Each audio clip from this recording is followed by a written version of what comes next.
اچھا علی بھائی، جس انداز میں آپ تمام تر علوم کو لے کر گفتگو کرتے ہیں، تو میں پوچھنا یہ چاہوں گا کہ یہ جتنا بھی آپ کے پاس دینی علم ہے، یہ آپ نے کسی استاد سے سیکھا ہے، کسی کے پاس براہ راست بیٹھ کے، یا کتابیں وغیرہ پڑھ کے، مطالعہ وغیرہ کر کے آپ نے تمام تر دیکھیں، چیزیں استاد سیکھی؟ کے پاس بیٹھ کے سیکھا ہوتا تو انجینئر محمد علی مرزا آپ کو درجنوں میں نظر آ رہے ہوتے دنیا میں.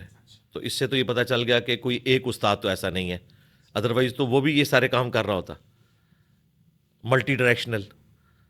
تو تمام مکاتب فکر کے علماء کی کتابیں پڑھ کر، ان کے علماء کی تقاریر سن کر، اور چند ایک کی صحبت بھی کر کے، اچھا ایک کمپیریٹیو اسٹڈی کے بعد الحمدللہ ہم چیز سامنے رکھتے ہیں. اچھا اور اس میں ہم قرآن کی آیت، حدیث کا نمبر، حدیث کا امیج دکھا دیتے ہیں، جس سے ایک لے مین بھی خود سمجھ لیتا ہے کہ یہ کون سی بات قرآن و سنت کے مطابق ہو رہی ہے، کون سی نہیں ہو رہی. اور یہ اس امت کا خاصہ ہے، یہ پوری امت جو ہے دائی ہے نا. جی جی کنتم خیر امت اخرجت للناس. ٹھیک. صرف علماء کا کام نہیں ہے کہ انہوں نے نبیوں کا کام آگے کرنا ہے، پوری امت نے. بلغوا عنی ولو آیا، پہنچا دو اگرچہ میری طرف سے تمہیں ایک آیت ہی آتی ہو. تو ظاہر ہے کہ اس کے پیچھے میری 25-30 سال کی محنت ہے، کتابوں کے ساتھ شغف ہے، اور علماء کی جو آپس میں اختلافات والا معاملہ ہے اس میں لرن کرنا، یہ ساری چیزیں تھیں. تو اس کے بعد یہ سب کچھ سامنے ٹھیک ہے. آیا. اچھا، آپ نے ابھی علماء کرام کا ذکر کیا کہ میں نے ان کی بھی صحبت اختیار کی، تو ان میں کون کون سے علماء کرام شامل؟ علماء کرام میں جو انیشیل میرا جو بچپن میں آپ سمجھ لیں گیٹ اپ، اس اعتبار سے جو دعوت اسلامی میں سمجھ لیں آپ اپنی لڑک پن کی عمر گزاری ہے، اسکول لیول سے لے کر یونیورسٹی سے فارغ ہونے تک. تو اس میں ظاہر ایک دین کا جذبہ بھی آ گیا، اور دعوت اسلامی کی برکت سے میں نے جو تصوف کی کتابیں ہیں وہ بھی پڑھنی شروع کر دیں. اور جو ان سے متعلق علماء تھے بریلوی مکتب کے، ہمارے یہاں جہلم شہر میں بھی مفتی علیم الدین صاحب تھے، وہ فوت ہو چکے ہیں، نقشبند سلسلے سے تھے وہ. اور ان کے جو بڑے بھائی تھے وہ مفتی اعظم ہند احمد رضا بریلوی صاحب کے جو بیٹے تھے مصطفیٰ رضا خان نوری، جن کی نعت ہے وہ تو شمع رسالت ہے عالم تیرا پروانہ. وہ ان کے خلیفہ بھی تھے، اور سردار صاحب کے مدرسے سے فیصل آباد سے پڑھے ہوئے تھے. ٹھیک ہے. تو میں تو جمعے کی نماز کے بعد انہی کے پاس بیٹھا کرتا تھا. باقی اگر آپ کہیں کہ وہ باقاعدہ کہیں میں نے ڈگری کے طور پر کسی مدرسے میں داخلہ لیا ہو تو ایسا نہیں تھا. ٹھیک ہے. اس کے علاوہ جہاں کہیں بھی بڑے علماء کا مجھے پتہ چلتا تھا، میں ان کے پاس ضرور جاتا تھا سوال کرنے کے لیے، اپنے مسائل کو حل کرنے کے لیے. بریلوی مکتب میں جو سب سے بڑے محدث تھے غلام سو سعیدی صاحب، جو مفتی منیب الرحمان صاحب کے مدرسے میں شیخ الحدیث تھے رحمہ اللہ تعالیٰ، فوت ہو گئے. تو ان سے 2 دفعہ میری ملاقات ہوئی.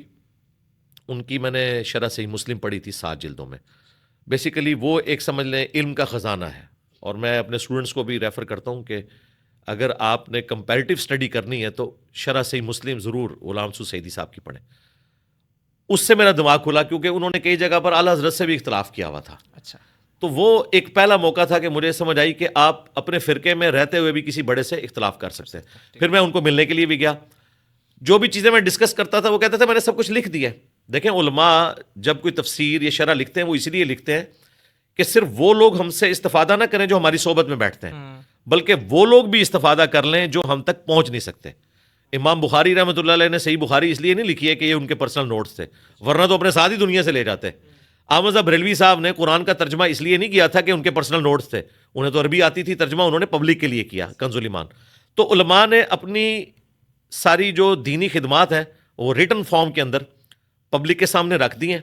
مجھ سے کوئی پوچھتا ہے نا آپ نے قرآن کس سے سیکھا، میں کہتا ہوں احمد رضا بریلوی صاحب سے. کہتے ہیں کس طرح، میں کہتا ہوں کنز الایمان. کہتے ہیں کنز الایمان تو انہوں نے اردو میں ترجمہ کیا تھا. تو میں نے کہا کسی کا دعویٰ ہے ان سے بہتر کوئی ترجمہ کر سکتا ہے؟ نہیں. اردو کس کی زبان ہے؟ ہماری. اور احمد رضا بریلوی صاحب نے عربی کو اردو میں ٹرانسلیٹ کر کے گویا کہ قرآن کو اردو میں کر دیا. تو ہمارا سٹیٹس وہ ہے جو صحابہ کرام کا تھا کہ انہیں عربی زبان لکھنی نہیں آتی تھی، صرف سن سن کے ان کی کایا کلب ہو گئی. ہم اگرچہ عربی لکھ بھی لیتے ہیں، پڑھ بھی لیتے ہیں، اس کے باوجود اردو زبان جو ہماری مادری لینگویج ہے اس میں اعلیٰ حضرت نے ترجمہ کر کے ہمارے لیے دین اردو میں ٹرانسلیٹ کر دیا. اب جھگڑے ختم ہو گیا. ہم نے یہ نہیں دیکھنا کہ اس آیت کا ترجمہ مفتی منیر صاحب کیا کر رہے ہیں یا مفتی تقی عثمانی صاحب کیا کر رہے ہیں. ہم نے ان کے بڑوں کا ترجمہ دیکھنا ہے، کیونکہ انہیں ان سے زیادہ عربی آتی تھی، اشرف تھانوی صاحب کو، احمد رضا بریلوی صاحب کو. تو میرے استاد تو وہ ہیں. اچھا، آپ نے بات کی کہ میں خود سے پڑھ کر جو ہے وہ میں نے کتابوں کا تراجم پڑھے، اور ہمارے علماء کرام تو ہمیں یہ کہتے ہیں کہ اگر آپ بغیر کسی استاد کے، کسی عالم دین کے قرآن کا ترجمہ پڑھتے ہیں تو آپ تو گمراہ ہو جائیں گے۔ دیکھیں جی، اس کا تو مطلب یہی، وہ یہ بتانا چاہ رہے ہیں کہ احمد بریلوی صاحب نے قرآن کا ترجمہ اس لیے کیا تھا کہ تاکہ لوگ گمراہ ہو جائیں۔ اس کا تو یہی مطلب ہے پھر تو احمد بریلوی سے اختلاف ہونا چاہیے۔ میں احمد بریلوی صاحب کے ساتھ ہوں کہ انہوں نے بہت اچھا کام کیا کہ اردو ترجمہ کیا، کیونکہ پبلک نے عربی سیکھ کر قرآن کو حاصل نہیں کرنا تھا، تو انہوں نے قرآن کو اردو میں کر دیا ہمارے لیے۔ تو میں علماء کے ساتھ نہیں ہوں، میں احمد بریلوی کے ساتھ ہوں، میں اشرف تھانوی کے ساتھ ہوں، میں جونا گڑھی صاحب کے ساتھ ہوں، میں سید فرمان علی شاہ کے ساتھ ہوں۔ ٹھیک ہے، یہ سارے فرقوں کے ایک ایک بڑے کا میں نے نام لے لیا۔ سید فرمان علی شاہ صاحب نے شیعہ کا ترجمہ کیا ہے، دیوبند کا کیا ہے اشرف تھانوی صاحب نے، اور بریلویوں کا احمد بریلوی صاحب نے، اور اہل حدیث کا جونا گڑھی صاحب نے۔ میں ان بڑے علماء کے ساتھ ہوں کہ پبلک کو بجائے عربی سکھانے کے قرآن ان کی لینگویج میں کر دو۔ اچھا، آپ نے جن علماء کرام کا ذکر کیا ان تمام تر کے تراجم سیم ہیں؟ جی الحمدللہ سیم ہے، الفاظ کے چناؤ کا فرق ہے، تراجم سیم ہے۔ سب نے اللہ کے نام سے شروع کیا، کسی نے شیطان کے نام سے شروع نہیں کیا۔ یہ سب سے بڑا دھوکہ ہے، اس کو میں ذرا کلیریفائی کروں۔ دیکھیں آج بی بی سی پر CNN پہ کوئی پٹی چلتی ہے اگر کہ فلاں جگہ بم دھماکہ ہوا اور اتنے بندے مر گئے، پوری دنیا میں اس پٹی کا مطلب ایک ہی لیا جاتا ہے، ایسے ہی ہے نا؟ ایسے ہی ہے۔ قرآن جو اللہ کی کتاب ہے پوری دنیا میں، اس کا مطلب کیوں الگ سے لیا جائے گا؟ اگر CNN BBC پہ قرآن کی پٹی چلے تو اس کا ترجمہ کیوں بدل جائے گا؟ انگریزی میں چلی ہوئی خبر کا تو ترجمہ نہیں بدلتا۔ یہ بیسیکلی علماء اور ان کی کٹر قسم کی جو پبلک ہے، فرقہ واریت پھیلانے والی، ان کا یہ پروپیگنڈا ہے، اچھا، اور یہ انتہائی خطرناک پروپیگنڈا ہے۔ یہ اسلام کے ساتھ دشمنی کے اوپر مبنی ہے۔ ہمارا یہ کہنا ہے کہ قرآن اللہ کی کتاب ہے۔ اگر CNN BBC کو اپنی خبر لکھنی آتی ہے نا کہ افریقہ سے لے کر انڈونیشیا تک دنیا کا ہر انسان اس کا ایک ہی ترجمہ کرے گا، تو اللہ تعالیٰ تو اس کائنات کا مالک ہے، بے شک۔ وہ اس قسم کی کوئی آیت نازل نہیں کر سکتا کہ بسم اللہ کا ترجمہ جو ہے بریلوی کریں اللہ کے نام سے شروع، دیوبندی کریں شیطان کے نام سے شروع۔ ہاں الفاظ کے چناؤ کا فرق ہو سکتا ہے۔ آج دنیا میں 10 صحابہ کرام آ جائیں، ہم انہیں اردو کا کورس کروائیں، ظاہر انہیں اردو تو نہیں آتی، وہ عربی لنگوسٹک کے تھے، اردو میں وہ PhD کر لیں، اس کے بعد ہم انہیں کہیں کہ یہ لیں قرآن عربی میں تھا، اس کو آپ اردو میں کر دیں۔ جی، آپ مجھے بتائیں کیا 10 کے 10 صحابہ کرام 100% ایک جیسے الفاظ کے ساتھ ترجمہ کریں گے؟ یہ پاسبل ہی نہیں ہے۔ کوئی بسم اللہ کا ترجمہ کرے گا اللہ کے نام سے شروع، کوئی کرے گا شروع کرتا ہوں اللہ کے نام سے، کوئی کرے گا شروع اللہ کے نام سے۔ الفاظ کے چناؤ کا فرق ہوگا، لیکن سب شروع کریں گے اللہ کے نام کے ساتھ۔ یہ جو الفاظ کے ساتھ کھیلتے ہیں اس سے کوئی فرق نہیں پڑتا، اور اسے چھوٹی چھوٹی بات کو پکڑ کر گستاخی کے فتوے لگا دینا کوئی فرق نہیں پڑتا۔ خود اگر ترجمہ ایک جیسا ہوتا ہو تو احمد بریلوی کے بعد کیا ضرورت تھی پیر کرم شاہ صاحب کو قرآن کا ترجمہ کرنے کی، ڈاکٹر طاہر القادری صاحب کو قرآن کا ترجمہ کرنے کی؟ سب نے کیے ہیں، سارے بریلوی ہیں نا۔ الفاظ کے چناؤ کا فرق ہے لیکن ترجمہ ایک جیسا ہوا ہے۔ ٹھیک، ترجمے کے الفاظ کے چناؤ کا فرق یہ نہیں کہتا کہ ترجمہ مختلف ہے۔ ہاں اگر 180 ڈگری ہو، اعوذ باللہ کا ترجمہ کوئی کر دے شروع اللہ کے نام سے، اور بسم اللہ کا میں پناہ مانگتا ہوں اللہ کی شیطان مردود کے اگینسٹ، تو پھر میں کہوں گا ترجمہ بدل دیا۔ ترجمہ ایک جیسا ہے جی، کوئی فرق نہیں۔ اچھا، آپ نے بات جس طرح کی کسی کا بھی ترجمہ اٹھا کے پڑھ سکتے ہیں تو وہ قابل قبول ہے، لیکن پھر بھی کہا یہ جاتا ہے کہ عربی کو سمجھنے کے لیے، کیونکہ انگلش زبان ہے تو اس کو آپ کو پڑھنے کے لیے اس کی گرامر کا آنا ضروری ہے، تبھی آپ کو پتہ چل سکے گا کہ اس کا کیا معنی ہے، کیا مفہوم بنتا ہے۔ اسی طرح قرآن کو سمجھنے کے لیے، عربی کو سمجھنے کے لیے، کیونکہ احادیث مبارکہ بھی عربی میں نظر آتی ہیں، تو اس عربی کو سمجھنے کے لیے عربی گرامر کا آنا ضروری ہے۔ اس پہ آپ کا کیا موقع؟ بالکل، احمد بریلوی صاحب کو عربی آتی تھی، یہی تو میں کہہ رہا ہوں۔ میں یہی کہہ رہا ہوں کہ باپا جانی کو تو میٹرک کی ڈگری بھی نہیں ملی، وہ خود کہتے ہیں میں 8 پاس ہوں، کسی مدرسے کا میں نے منہ نہیں دیکھا، امیر اہل سنت ہے۔ اب کتنی حیران کن بات ہے کہ ایک بندہ جس کے پاس اسکول کی ڈگری بھی نہیں ہے وہ امیر اہل سنت ہے، تو اس کا مطلب علماء اس کے انڈر ہے نا۔ جی، اچھا، احمد بریلوی صاحب تو عربی بھی جانتے تھے، شستار بھی جانتے تھے، انہوں نے اردو میں ترجمہ کر دیا، انہیں گرامر بھی آتی تھی۔ میرا یہ یقین ہے کہ انہوں نے بغیر عربی سیکھے ہوئے ترجمہ نہیں کیا۔ ٹھیک ہے، اشرف تھانوی صاحب کو بھی عربی آتی تھی، انہوں نے بغیر عربی سیکھے ہوئے ترجمہ نہیں کیا۔ اب یہ جھگڑا ختم ہو گیا نا۔ صحیح، احمد بریلوی صاحب نے جو ان پٹ دینی تھی، ایون آپ عربی میں PhD بھی کر لینا، کوئی دنیا کا بریلوی یہ نہیں مانے گا کہ آپ احمد بریلوی سے زیادہ عربی جانتے ہیں۔ اگر اینڈ رزلٹ یہ ہے کہ آپ عربی سیکھ کر بھی یتیم ہی ہیں، آپ کی عربی کو ماننے کے لیے تیار نہیں، تو بہتر کیا ہے کہ ٹائم کیوں ضائع کریں آپ عربی سیکھنے پہ، پیرلل میں سیکھیں شوقیہ۔ بہتر یہ ہے کہ احمد بریلوی صاحب کی جو عربی سے اردو میں ٹرانسلیشن ہے وہ پڑھیں اور اپنا ایمان تازہ کریں. احمد بریلوی صاحب نے ترجمہ کیا ہے ایاک نعبد و ایاک نستعین، اے اللہ ہم تجھی کو پوجیں اور تجھی سے مدد چاہیں. یہ اتنا پرفیکٹ ترجمہ ہے کہ انہوں نے 3 تراجم ایک جگہ جمع کر دی ہیں. یہ ان کی فصاحت تھی، کیونکہ اس میں مضارع کا صیغہ ہے. اس کا ترجمہ بیسیکلی عربی میں پتہ کیا بنتا ہے؟ اے اللہ ہم تجھی کو پوجتے ہیں یا تیری ہی عبادت کرتے ہیں اور تیری ہی عبادت کریں گے. کیونکہ عربی میں مضارع پریزنٹ ٹینس اور فیوچر ٹینس دونوں کو کور کرتا ہے، حال اور مستقبل کو. تجھی سے مدد چاہتے ہیں اور چاہیں گے. اب اتنا لمبا ترجمہ تو نہیں ہو سکتا تھا. اور اس سے بڑھ کر سورہ فاتحہ دعا تھی. اعلی حضرت نے تینوں چیزیں ایک جگہ جمع کر دی ہیں، دعا، حال، مستقبل. کس طرح؟ اے اللہ تجھی کو پوجیں، یعنی ابھی بھی پوج رہے ہیں، مستقبل میں بھی پوجتے رہیں اور دعا بھی مانگ رہے ہیں. تجھی کو پوجیں، تجھی سے مدد چاہیں. اب یہ بدقسمتی اعلی حضرت کی، ترجمہ تو یہ کر کے گئے. اور ملفوظات اعلی حضرت میں جب پوچھا گیا کہ آپ پہ جب مصیبت آتی ہے، پریشانی، تو آپ کیا کرتے ہیں؟ وہ کہتے ہیں میں نے ایک ہی در پکڑا ہوا ہے، اسی سے مدد مانگتا ہوں. لیکن وہ در وہ نہیں تھا جو کنز الایمان میں ترجمہ کیا تھا. انہوں نے کہا میں یا غوث اعظم دستگیر کہتا ہوں. قرآن میں ترجمہ کیا اے اللہ تجھی کو پوجیں، تجھی سے مدد چاہیں. جب مدد چاہنے کی باری یہ تو کہتے ہیں میں یا غوث اعظم دستگیر کہتا ہوں. تو اعلیٰ حضرت کے ترجمے کے ساتھ تو ہم ایگری کرتے ہیں.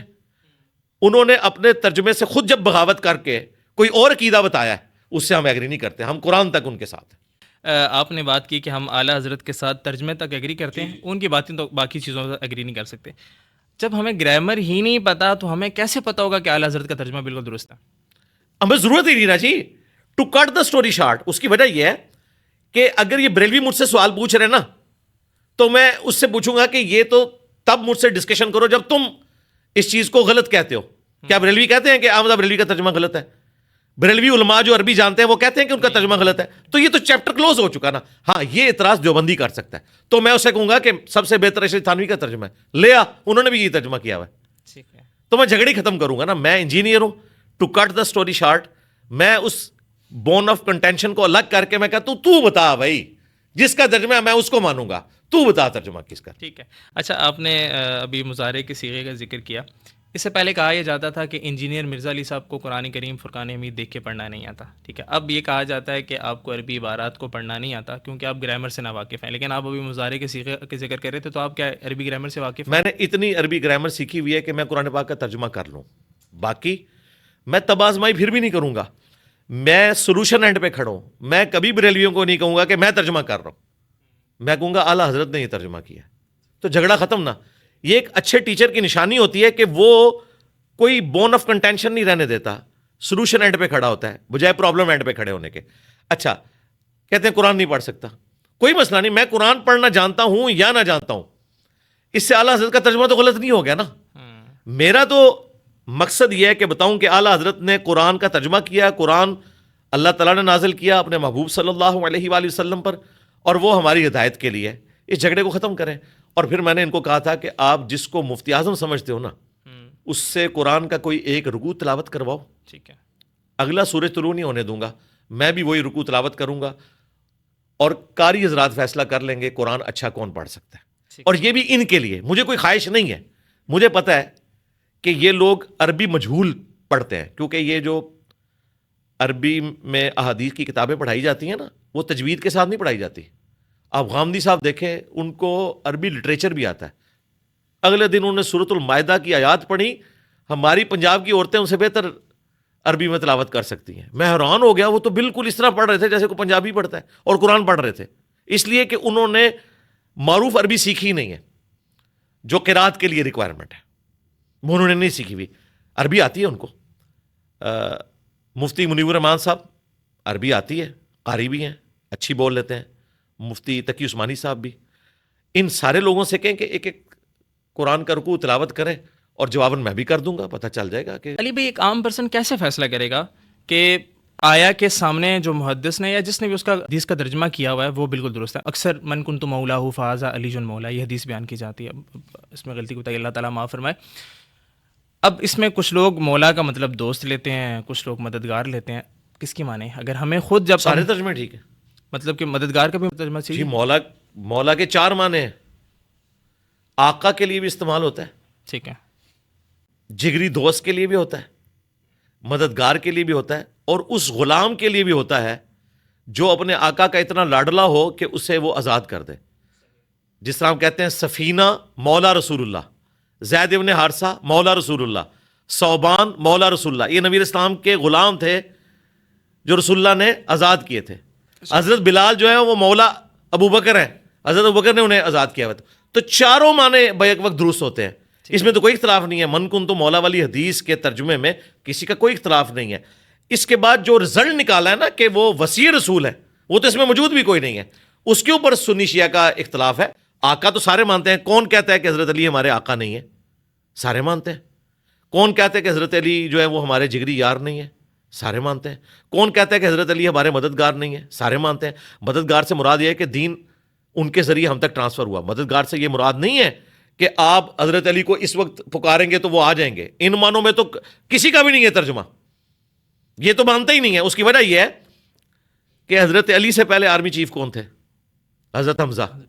تو نبی علیہ السلام نے خیبر کے موقع پر حضرت حمزہ کو قبر سے نکال کے کیوں نہیں آرمی چیف بنا لیا؟ کیونکہ وہ دنیا سے چلے گئے تھے اور شہادت کی موت گئے ہیں, اور شہید زندہ ہوتا ہے. وہ مرے بھی نہیں تھے, اللہ کے حضور زندہ تھے. کیوں؟ اب ان سے کمیونیکیشن نہیں ہو سکتی. جو قبر میں چلا گیا وہ آخرت کی زندگی میں چلا گیا. اسی لیے دیکھیں, شہید زندہ ہے لیکن اس کی بیوہ نکاح کر لیتی ہے, کیا وہ بدکار عورت ہوتی ہے؟ نہیں, اس لیے کہ دنیا سے وہ مردہ ہو چکا ہے. وہ اللہ کے حضور زندہ ہے, اور اس میں الفاظ ہے کہ اللہ کے حضور زندہ ہے, انہیں رزق دیا جاتا ہے. دنیا میں آپ کمیونیکیشن نہیں ہو سکتی. اگر دنیا میں کمیونیکیشن ہو سکتی تو غزوہ احد کے بعد جب غزوہ خندق آیا تھا تو نبی علیہ السلام حضرت حمزہ کو قبر سے نکالتے, آرمی چیف بنا دیتے. خیبر کے موقع پر قبر سے نکالتے, آرمی چیف بنا دیتے. بلایا اسی کو ہے جو دنیا میں موجود ہے. حضرت علی آج دنیا میں موجود ہوں, آپ جا کے ان سے دعا کروائیں. بالکل, اگر دنیا میں ایک بندہ موجود نہیں, اللہ کے پاس جا چکا ہے, تو اب ہماری دعاؤں کا حصہ انہیں پہنچے گا. ہم درود بھیجیں گے محمد اور آل محمد کے اوپر صلی اللہ علیہ وآلہ وسلم, وہ پہنچے گا. ٹھیک ہے علی بھائی, اس پہ کچھ کوشچنس ہم اگلے سیشن میں کرتے ہیں.